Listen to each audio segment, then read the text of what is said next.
Good morning all student. बच्चों, आज की जो ये हमारी क्लास होने जा रही है वो कक्षा 9 से 12th तक है, अर्थात 9वीं 10वीं 11वीं 12वीं के लिए ये अवतरण है। जो अपठित गद्यांश है वो मैंने यहाँ ब्लैक बोर्ड पर लिखा है।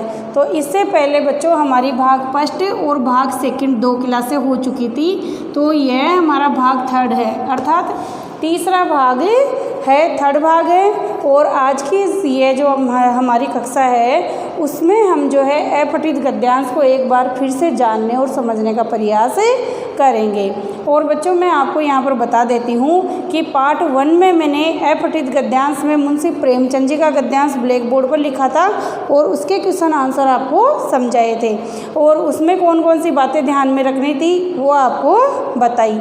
फिर पार्ट जो हमारा रचना के अंतर्गत अपठित गद्यांश का सेकंड था, उसमें मैंने माखनलाल चतुर्वेदी की कविता के माध्यम से आपको काव्यांश अवतरण समझाया। फिर पार्ट आज हमारा थर्ड है, अर्थात इस पार्ट थर्ड के अंतर्गत हम एक बार फिर से अपठित गद्यांश जो है अवतरण है उसको जानने और समझने का प्रयास करेंगे। तो अवतरण को करते समय हमें कौन कौन सी बातें ध्यान में रखनी है, किन किन नियमों का, किन किन तथ्यों का, किन किन मूल पॉइंट्स का हमें ध्यान में रखना है, और अपने जो प्रश्नोत्तर होते हैं उनको हमें किस तरीके से करना है वो मैंने आपको बताया। तो जो हमारे पार्ट 1 और पार्ट 2 की जो कक्षाएं हुई थी उसके माध्यम से आपको समझ में आ गया होगा। फिर भी मैं एक बार बता देती हूँ कि चाहे हमारा गद्यांश हो या पद्यांश हो, उनको सोल्व करते समय, प्रश्नोत्तर के आंसर देते समय, क्वेश्चन के आंसर देते समय हमें जो है कई सारी बातें ध्यान में रखनी चाहिए। पहली बात तो मैंने पहले भी बताई थी कि हमें अवतरण में पहला जो क्वेश्चन आता है शीर्षक से रिलेटिव आता है, तो अवतरण को हमें 2 या 3 बार पढ़ना चाहिए, उसे अच्छी तरीके से समझना चाहिए कि उसमें लेखक है या जो कवि है वो क्या कहना चाह रहा है। फिर मैंने दूसरी बात बताई कि अवतरण सामान्यतः हमारी पाठ्य पुस्तकों में से नहीं होते हैं, तो अगर पाठ्य पुस्तक में से नहीं है इस बात को लेकर हमें कभी डरना नहीं है, घबराना नहीं है। हमें उसको ध्यान से उसको रीड करना है, उसको पढ़ना है, और जब हम उसे अच्छी तरीके से पढ़ेंगे तो हमारे जो क्वेश्चन के आंसर है वो भी हम आसानी से कर पाएंगे।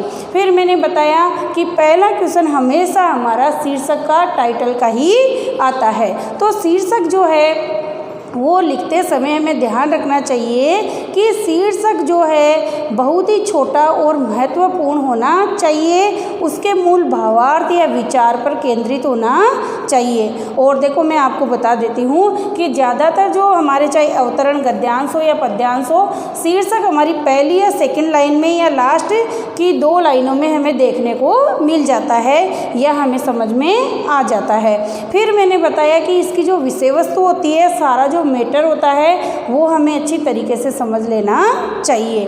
साथ में मैंने बताया कि बच्चों, जब हम क्वेश्चनों के आंसर देते हैं तो आंसर देते समय हमें ध्यान रखना चाहिए कि हमारे क्वेश्चन के आंसर जो है हमें अपनी लैंग्वेज में अवतरण को समझ करके देने हैं, अर्थात ये नहीं है कि इसमें क्वेश्चन का जो आंसर पूछा है तो वैसी की वैसी लाइन ही पैराग्राफ में से, अवतरण में से उतार करके आप आंसर में लिख दें। यदि आप बच्चों ऐसा करते हैं तो यह गलत होता है, क्योंकि हमारे जो अपठित गद्यांश जो है, पद्यांश जो है वो 4-4 अर्थात 8 नंबर का हमारा अपठित बोध का जो टॉपिक है वह है, जिसमें 4 नंबर हमारे गद्यांश के और 4 नंबर हमारे पद्यांश के रहेंगे। तो बच्चों, हमें इसमें ध्यान रखना चाहिए कि हम अपने क्वेश्चन के आंसर बहुत ही अच्छे तरीके से दें। तो हमेशा जब क्वेश्चन के आंसर दें तो आंसर तो अवतरण को पढ़कर देने हैं, लेकिन उसकी जो बच्चों लैंग्वेज जो होती है, भाषा शैली होती है, वो अपने ढंग से हमें लिखने चाहिए, उत्तर अपने ढंग से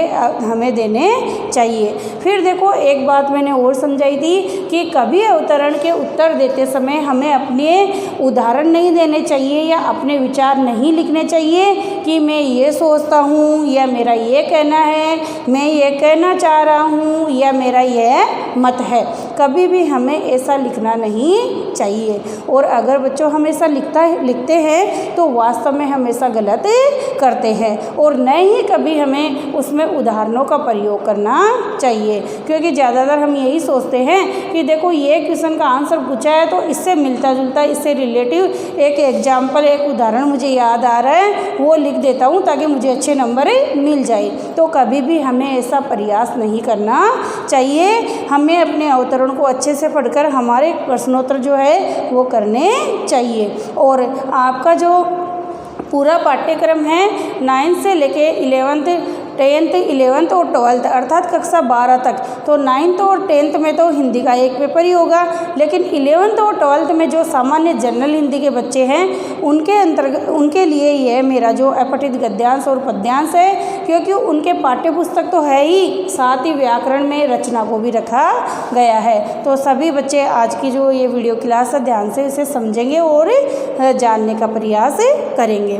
तो बच्चों इसमें मैंने लिखा है अपठित गद्यांश, और ये अपठित का मतलब मैंने आपको बार बार बता दिया है कि पहले कभी हमने इसका अध्ययन नहीं किया है, इसे पढ़ा नहीं है। तो और साथ में मैंने ये भी बताया कि हम क्वेश्चन के आंसर देंगे या सोल्व करेंगे, लेकिन उससे पहले हमें इसको 1 या 2 बार पढ़ना है। तो पहले हम इसको पढ़कर समझने का प्रयास करते हैं। तो देखो यहाँ से मैं इसे पढ़ना शुरू कर रही हूँ। सामान्यतः ईश्वर के 2 रूप माने जाते हैं, सगुण एवं निगुण। जब परमात्मा को अज, अनादि, अगोचर, सूक्ष्म, निराकार मान करके उनकी विवेचना की जाती है तब उसे निगुण ब्रह्मा कहा जाता है या कहते हैं। और जब वही ब्रह्म सगुण साकार रूप धारण कर नर शरीर धारण कर विभिन्न करते करता है तो उसे सगुण कहते हैं। समाज के उपयोग की दृष्टि से सगुण का महत्व निगुण की अपेक्षा ज़्यादा है, किंतु केवल इस आधार पर निगुण की अपेक्षा नहीं की जा सकती है। तत्कालीन परिस्थितियों में जब हिंदू समाज का विघटन हो रहा था तब निगुण धारा के कवियों ने समाज को एकता के सूत्र में पिरोने का कार्य किया, एवं सगुण धारा के कवियों ने अपना सारा ध्यान समाज पर केंद्रित कर उसका विघटन एवं उत्पीड़न का मतलब होता है शोषण, उत्पीड़न होने से उसे बचाया तथा समाज में उदात्त मानव मूल्यों की स्थापना करने का प्रयास किया। तो ये तो बच्चों मैंने इसको एक बार रीड किया है, अध्ययन किया है, लेकिन आप जब इसे देखेंगे ना तो कम से कम 2 बार इसे रीड करेंगे। तो मैं भी इसे एक बार फिर से पढ़ रही हूँ, इसका वाचन कर रही हूँ और फिर इसके कठिन शब्दार्थ जो है वो मैं आपको समझा देती हूँ, फिर हम क्वेश्चन आंसर करेंगे। तो बच्चों इसमें कहा गया है सामान्यतः ईश्वर के 2 रूप माने जाते हैं, निगुण एवं सगुण। जब परमात्मा को अज, अनादि, अगोचर, सूक्ष्म एवं निराकार मानकर उसकी विवेचना की जाती है तो उसे निगुण ब्रह्मा कहते हैं। और जब वही ब्रह्म सगुण साकार रूप धारण कर नर शरीर रूप धारण कर कई सारे करते करता है तो वह सगुण ब्रह्म कहलाता है। समाज के उपयोग की दृष्टि से निगुण की अपेक्षा सगुण का महत्व ज़्यादा है, किंतु केवल इसी आधार पर या इसी कारण के आधार पर निगुण ब्रह्मा की उपेक्षा नहीं की जा सकती है। तत्कालीन परिस्थितियों में जब हिंदू समाज का विघटन हो रहा था तब निगुण काव्यधारा के कवियों ने समाज को एकता के सूत्र में बांधने का प्रयास किया तथा सगुण उपासक या सगुण काव्यधारा के कवियों ने हमारे हिंदू समाज का विघटन एवं उत्पीड़न होने से बचाया तथा समाज में उदात्त मानव मूल्यों की स्थापना करने का प्रयास भी किया। तो देखो मैंने इसको 2 बार इसका वाचन किया, इसको पढ़ा है, अध्ययन किया है, रीड किया है। अब देखो बच्चों मैं बता देती हूँ, ज़्यादातर जनरल हिंदी वाले या हिंदी साहित्य के हिंदी वाले स्टूडेंट नहीं जानते होंगे, लेकिन हिंदी साहित्य के जो भी स्टूडेंट है, विद्यार्थी है, वो अच्छी तरीके से जानते हैं कि हमारा हिंदी साहित्य का इतिहास 4 भागों में, 4 कालों में बटा हुआ है। पहला जो हमारा भाग है वह था आदिकाल, दूसरा भक्ति काल, तीसरा रीतिकाल और चौथा आधुनिक काल था। और इसका जो समय था ना भक्ति काल का, वह समय 1300 से लेकर 1700 तक माना जाता है। अर्थात 1300 से लेकर 1700 तक हमारे भारत में, हमारे देश में जो भी भक्त कवि हुए उन्हें भक्त कवि का नाम दिया गया। और आगे चलकर उनकी 2 काव्य धाराएँ निकली, निगुण एवं सगुण। तो ये पैराग्राफ जो है ना बच्चों, हिंदी साहित्य की भक्तिकालीन काव्य धारा के कवियों से संबंधित है। और जब हमारे भक्त कवियों ने ब्रह्मा को कहा कि वह निगुण है, निराकार है, उसका कोई आकार नहीं है और वह ब्रह्मा सृष्टि के कण कण में समाया हुआ है, तो उस परमात्मा को निगुण का रूप दिया गया, निगुण निराकार ब्रह्म माना गया। और इसको जो मानने वाले कवि थे, इस विचारधारा या मत का जो समर्थन करते थे बच्चों, वे कवि निगुण काव्य धारा के कवि कहलाए। जिसमें हम ले सकते हैं हमारे कबीरदास जी है, दादू है, संत पीपा है, रैदास है आदि को हमें ले सकते हैं। फिर इसके बाद में इसी के अपोजिट है, विलोम है, वह है सगुण काव्य धारा। जब निगुण काव्य धारा के कवियों ने कहा कि ब्रह्मा सृष्टि के कण कण में है, लेकिन उसके अपेक्षा सगुण काव्य धारा के कवियों ने कहा कि वह ब्रह्म जो है ना, बहुत सारे अवतार लेकर रूप धारण करके इस संसार में आता है। वो मानव शरीर के रूप में इस संसार में अवतरित होता है, प्रकट होता है और फिर इस संसार का, समाज का कल्याण करता है। तो उन्होंने क्या है, अवतार को महत्व दिया, भगवान के अवतार की पूजा की, अर्थात मूर्तियों की पूजा की, मूर्ति पूजा को महत्व दिया। तो इस धारा के जो कवि थे, भक्त कवि थे, वो सगुण काव्य धारा के या सगुणोपासक भक्त कवि कहलाए। और ये जो भक्त कवि थे ना बच्चों, उनमें हम ले सकते हैं गोस्वामी तुलसीदास जी है, राम भक्त कवि तुलसीदास जी है, और कृष्ण भक्त काव्य धारा के कवि हमारे सूरदास जी है, मीराबाई है, रसकान है, आदि सारे कृष्ण भक्त या राम भक्त कवियों को हमें ले सकते हैं। तो कहने का तात्पर्य है कि ब्रह्मा का निगुण और सगुण रूप तो एक ही है, लेकिन उन्होंने इसे 2 विचारधाराओं के आधार पर भिन्न भिन्न या अलग अलग माना है। अब इसमें कहा गया कि हमारा जो समाज है ना बच्चों, वह समाज क्या है, हम समाज की उपयोगिता की दृष्टि से देखते हैं या समाज के कल्याण की दृष्टि से देखते हैं, तो निगुण की अपेक्षा सगुण को ज़्यादा महत्व दिया गया। क्योंकि सगुण में बच्चों हमारे जैसे भगवान श्री राम का अवतार है, कृष्ण का अवतार है, और जैसे हमारे गौतम बुद्ध है, ईसा मसीह है, गुरु नानक है, आदि सभी को जो है सगुण में रखा गया, क्योंकि यह भगवान के अवतार ही थे, जो समय समय पर जब जब हमारे देश में धर्म की हानि हुई, धर्म का पतन हुआ, धर्म का प्रचार प्रसार हुआ, तब इन्होंने अवतार लेकर हमारे समाज का उद्धार किया या कल्याण किया।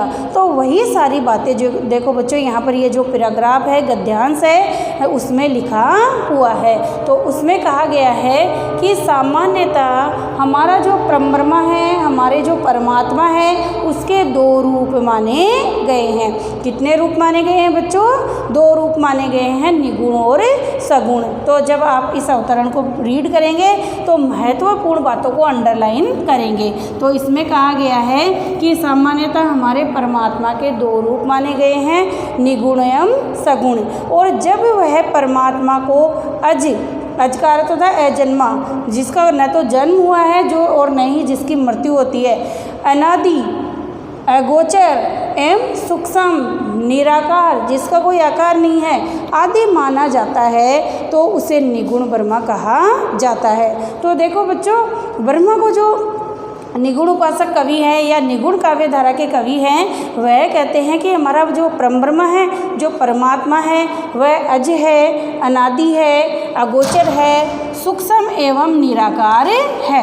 और जो ऐसा मानते हैं वह निगुण ब्रह्म के उपासक या निगुण काव्य धारा के भक्त कवि कहलाते हैं। जबकि इसके ठीक विपरीत वे कवि या इस विचारधारा के समर्थक जो कहते हैं कि ईश्वर जो है सगुण रूप लेकर शरीर धारण करके इस संसार में, इस सृष्टि में आता है और वह अपने कार्यों के द्वारा, देखो कहा गया है वह अपने विभिन्न करते का अर्थ होता है कार्य, वह अपने विभिन्न कार्यों के द्वारा समाज का भला करता है, समाज का कल्याण करता है, समाज का उत्थान करता है, लोगों की अधर्म से रक्षा करके धर्म की स्थापना करता है, सत्य की स्थापना करता है, तो उसे सगुण साकार ब्रह्म ब्रह्म या परमात्मा कहा जाता है। और इस काव्यधारा के या इस मत के जो समर्थक कवि हैं वो सगुण उपासक या सगुण काव्यधारा के कवि कहलाते हैं, जिसमें हम कह सकते हैं कि सूरदास है, तुलसीदास जी है तथा हमारे जो है मीराबाई है, रसखान है आदि कवि हमें ले सकते हैं। फिर इसमें कहा गया कि समाज के उपयोग की दृष्टि से देखें ना तो हमारे निगुण की अपेक्षा सगुण का महत्व ज़्यादा है। और निगुण कवियों में बच्चों मैं आपको बता देती हूँ कबीर का नाम महत्वपूर्ण रूप से लिया जाता है। फिर आगे कहा गया कि केवल निगुण ही नहीं अपितु सगुण, और सगुण ही नहीं अपितु निगुण, दोनों ही कवियों ने समाज का भला किया, संसार का कल्याण किया। देखो बच्चों, जिस समय 1300 शताब्दी के आसपास का जो समय था उस समय मुगलों का भारत में जो है आगमन हो चुका था और उन्होंने भारत में आगमन करके अर्थात भारत में आकर हमारा जो हिंदू धर्म था ना बच्चों उसका पतन करना प्रारंभ कर दिया, अर्थात उसे समाप्त करना प्रारंभ कर दिया। उन्होंने मुस्लिम धर्म का प्रचार प्रसार किया, हमारे जो हिंदू धर्म था उसको विघटित किया, उसे समाप्त करने का प्रयास किया। हिंदुओं के मंदिर भी उन्होंने तोड़े, हमारे ब्राह्मण धर्म में जो यज्ञोपवीत संस्कार किया जाता है, जो जनेऊ धारण की जाती है, उसका भी उन्होंने हनन किया, हमारी मूर्तियों को भी उन्होंने तोड़ा। तो कहने का तात्पर्य है, और हमारी जो बहू बेटियाँ थी उनकी उन्होंने अस्मिता लूटने का भी प्रयास किया। तो हर तरीके से उन्होंने क्या किया, हिंदू धर्म का पतन करके इस्लाम का प्रचार प्रसार करने का प्रयास किया। तो सन 1300 से लेकर 1700 तक जो 400 साल का जो समय है, जो टाइम है, उस दौरान हमारे निगुण और सगुण दोनों ही प्रकार के भक्त कवि हुए और इन कवियों ने अपने अपने प्रयासों के द्वारा जैसा भी इनसे बन पड़ा समाज की रक्षा की, समाज का कल्याण किया और समाज का भला करने का प्रयास किया। तो हम न केवल सगुण को अपितु निगुण को भी हमें उतना ही महत्व देना चाहिए जितना हम सगुण को देते हैं, क्योंकि दोनों का ही उद्देश्य जन कल्याण और मानव मूल्यों की स्थापना करना था। दोनों का ही उद्देश्य क्या था, जन कल्याण और मानव मूल्यों की स्थापना करना था। उदात्त का अर्थ होता है बच्चों उच्च कोटि के, उदात्त का अर्थ होता है उच्च कोटि के, क्योंकि दोनों ही प्रकार के जो कवि थे ना उन्होंने अंधविश्वासों का खंडन किया, सांप्रदायिक आधार पे जो भेदभाव प्रचलित था समाज में उसका खंडन किया, जातिवाद का खंडन किया, हिंदू मुस्लिमों के बीच में एकता स्थापित करने का प्रयास किया, साथ ही साथ जो है अंधविश्वास कुरीतियों और रूढ़ियों को समाप्त करके ईश्वर भक्ति का प्रचार प्रसार करके समाज में एकता लाने का, समाज का भला करने का कार्य किया। तो दोनों ही काव्यधाराओं का अर्थात निगुण और सगुण काव्यधारा के भक्त कवियों का अपने अपने स्थान पर महत्व है। तो ये तो बच्चों मैंने यहाँ पर जो हमारा अवतरण था वो मैंने यहाँ ब्लैक बोर्ड पर लिखा, इसका वाचन किया और इसको समझाया। अब इसको समझने के बाद में बच्चों हमें इसके क्वेश्चन आंसर करने हैं। तो जब हम क्वेश्चन आंसर करते हैं तो उसमें जो पहला क्वेश्चन हमें देखने को मिलेगा वह प्रश्न हमारा ज़्यादातर टाइटल का अर्थात शीर्षक का ही रहेगा। तो यहाँ पर देखो पहला क्वेश्चन हमारा लिखा है उपर्युक्त गद्यांश का शीर्षक बताइए, या उपर्युक्त गद्यांश का शीर्षक क्या है। तो बच्चों अब हमें यहाँ पर देखना है कि इस गद्यांश का शीर्षक क्या है। तो बच्चों इसमें कहा गया है कि पहली या सेकंड लाइन में या लास्ट वाली लाइन में गद्यांश का शीर्षक छिपा हुआ रहता है या होता है, और जब हम 1 से 2 बार उसको पढ़ लेते हैं, उसका अध्ययन कर लेते हैं तो वो शीर्षक हमें आसानी से मिल जाता है। तो बच्चों नीचे वाली 2 लाइन में ऊपर वाली 2 लाइन में ही इसका शीर्षक हमें मिल सकता है। तो ऊपर देखो, ऊपर ही ऊपर पर फर्स्ट लाइन में ही मिल गया है हमें सगुण एवं निगुण, अर्थात प्रस्तुत गद्यांश का शीर्षक है सगुण एवं निगुण काव्यधारा का महत्व या सगुण एवं निगुण भक्त कवियों का महत्व। तो इस गद्यांश का शीर्षक ही है होगा। दूसरा जो बच्चों हमारा यहाँ पर क्वेश्चन है वह यह है कि उपर्युक्त गद्यांश के आधार पर निगुण एवं सगुण काव्यधारा के कवियों में अंतर बताइए। क्या पूछा गया है? निगुण एवं सगुण काव्यधारा के जो कवि हैं उनमें अंतर बताइए। तो इस गद्यांश में किस आधार पर सगुणोपासक और निगुणोपासक भक्त कवियों में अंतर हमें देखने को मिलेगा, वो हमें यहाँ पर लिखना होगा। तो उसका जो आंसर है बच्चों वो इस प्रकार से है।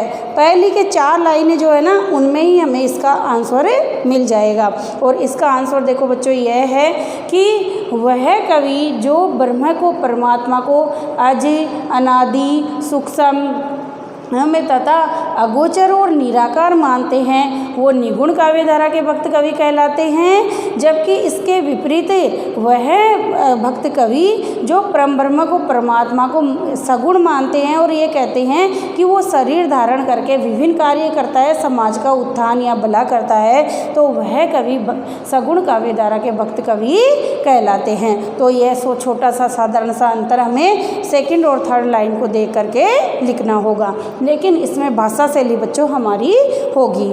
फिर इसके बाद में तीसरा जो क्वेश्चन है हमारा वो यह है कि सूक्ष्म शब्द का विलोम शब्द लिखिए। कई बार बच्चों जो गद्यांश आते हैं या काव्यांश आता है